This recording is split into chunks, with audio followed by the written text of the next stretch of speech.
Hello, souls and demons, and welcome back to the portal. Today's story is called I Narrated a Murder Confession, written by ObjectiveTell 6047. So sit back, grip your seats, and enjoy. I guess to begin with, I had a career of narrating creepypastas on YouTube. Originally, it started out as a hobby, but I eventually got to a point where I could do it full-time and make a decent living out of it. I'd been interested in creepypastas for a few years and listened to a lot of narrators. My favorite was always Demon Creep. Whenever he read stories or did Let's Plays on his channel, I had written my own stories and sent them to him. It gave me the idea of, I want to do this. So I practiced my storytelling abilities, and with some tech classes, I began my own YouTube channel. I would narrate other people's stories I found on Reddit and, on occasion, narrated my own stories. I would even post non-creepypasta related material like music and videos. I did some experimentation with ASMR, but found that to be unlike me. My narration voice had a Let's Read or King Spook kind of quality. A deep, velvety tone with a hint of something sinister behind it, like a madman's lullaby. Sorry, I guess I got some of Liam Vickers' sense of poetics as well. Now, if you're wondering about my channel and want to check it out, don't bother. I deleted it, as well as all of my social media and fundraising accounts, and changed my email. I made sure no trace of my work existed anywhere on the internet anymore. After what I had just gone through, I felt like it was best to delete everything. To me, one story can make or break my career. You can probably guess which one I happened upon. One story I received, one that practically got me arrested, turned out to not be a story at all. It was a murder confession. Now, sometimes I would go to creepypasta.com and select stories there, but I also had a subreddit in which people could submit their stories to me. This story came through there. It was submitted by a user I didn't recognize. I can't give any details about it because, as far as I know, everything is still under investigation. The story went as follows. I was driving down a dark road in an almost blinding rain. The back road was slick and wet, that I nearly drove myself into a ditch. It would have been very easy to drive off the road and get into an accident if I didn't have my headlights and high beams on. I was listening to the local radio broadcast, being informed of some missing people from the Tri-City area. All were young women with seemingly no connection to each other. After a while, the rain had finally stopped, and I could see everything a little more clearly. The clouds overhead had parted, and the moon had revealed her rays on this back road. Up ahead, I could make out the shape and lights of a parked car on the side of the road, the blinker signaling hopefully any other traveler out tonight. As I got closer, I could make out the shape of a person leaning against a vehicle, wearing a bright yellow coat. I got closer and found that it was a young woman, standing outside of her car. She was pretty enough to be sure. She was naturally tan-skinned with matching hazel brown hair. Her bright raincoat was the only other source of brightness around here. The most striking feature about this woman that I had noticed before anything else was her eyes. They were the shade of green like a pair of emeralds. They were a seemingly otherworldly shade of green. "You okay?" I asked the girl. My car started acting up and died. My phone isn't working either. Can I get a lift?" she asked with her face full of gloom. I told her I'll be happy to help her out. Those kind words brought a smile to her sad face instantly. "Oh, thank you so much," she squealed as she practically jumped into the passenger seat. I drove off, leaving her lonely car behind in the darkness. She turned out to be going in the same direction I was going, so giving her a lift wasn't too big of a deal. We rode in relative silence for a while, aside from the radio station still reporting on the missing people. She was quiet amid the reporting. Maybe knowing someone who went missing or feeling uncomfortable with the subject matter. I found myself making quick glances at her. Besides the wetness of her clothing and her hair, she was pretty. "So, where are you heading?" I asked curiously. "I'm just heading home," she responded, not taking her eyes off the road. "I spent more time with my friends tonight than I should have, so I had to go back. I got hit with the rain and my car started acting up on me." "You mean just friends or boyfriend?" I asked bashfully. She turned and gave a friendly smile at me. "Just friends," she informed me. I smiled back at her. "Where are you heading from?" she asked me. "I'm just coming back from a shift," I told her. "I'm a carpet cleaner." She nodded back to me.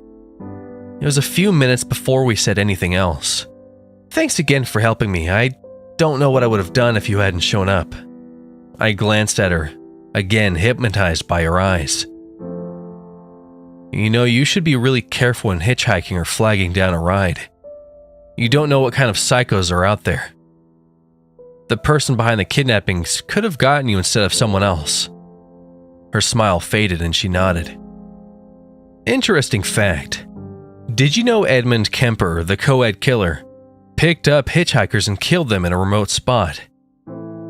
"Oh, really?" A look of nervousness had begun to carve on her face. "I'm sorry," I said with a slight chuckle. I have an interest in abnormal psychology and serial killers, and I tend to blurt out facts at random. "No, it's okay, it's kind of fascinating," she said with a slight laugh. I could tell she was trying to hide her discomfort by wearing a fragile mask of politeness. Given her predicament, she had no choice but to take a ride with some random person. We didn't say anything else for a while as I drove onward. I later assured her I knew of a shortcut as I turned on another street in the backwoods area. I knew this spot very well. It was a quiet area, especially this time of night. I slowed the car to a stop, telling my passenger I made a wrong turn. I made her believe I was reaching for my phone to pull out a map. Instead, I pulled out my switchblade and shoved the knife into her exposed neck. She never had the time to respond. After pulling the knife out of her flesh, the blood flowed out of her neck like red ribbons on her skin. She began suffocating while looking at me with terror. She had exited the vehicle while losing more and more blood. I laughed, knowing full well that she'd be dead well before any help came along. All she had to go on was just the slightest bit of hope for survival. This was a sight I took delight in, just seeing how far they'd go before they collapse from blood loss and the body gives out. She had gone about 5 feet away from the road, and into the clearing before her knees buckled and she collapsed under her own weight. She had writhed on the ground after making contact with the cold, damp earth. I admit she had gone farther than I expected her to. The last one never made it even 2 feet away from me before the same thing happened. I lit up a Marlboro and waited for her to finish dying. She gave some small twitches as I observed her at a distance. When I stopped hearing noises coming from her, I walked over to her still, dead form. A quick nudge from my boot informed me that she was, in fact, lifeless, aside from her eyes remaining open. I made the quick work of plucking at her green eyes and placed them in a jar I keep in the trunk. I drove off, leaving my victim behind in the darkness. Someone might find her later. I don't want to be here when they do. This story made for a short video, but it became a success overnight. I had countless views and comments all saying how real the story felt, and others making crude jokes about the murder. I admit I even thought it was real for a second. It was as if I was observing the events through the killer's eyes. I didn't realize how real it turned out to be. It was a day or two later, late morning, when I heard a knock at my door. I opened it to be greeted by 2 police officers and a squad car in my driveway. They got my identification and I was escorted by them to the car. They didn't mention that I was under arrest, but rather that they had questions for me. I felt obligated to go along and cooperate.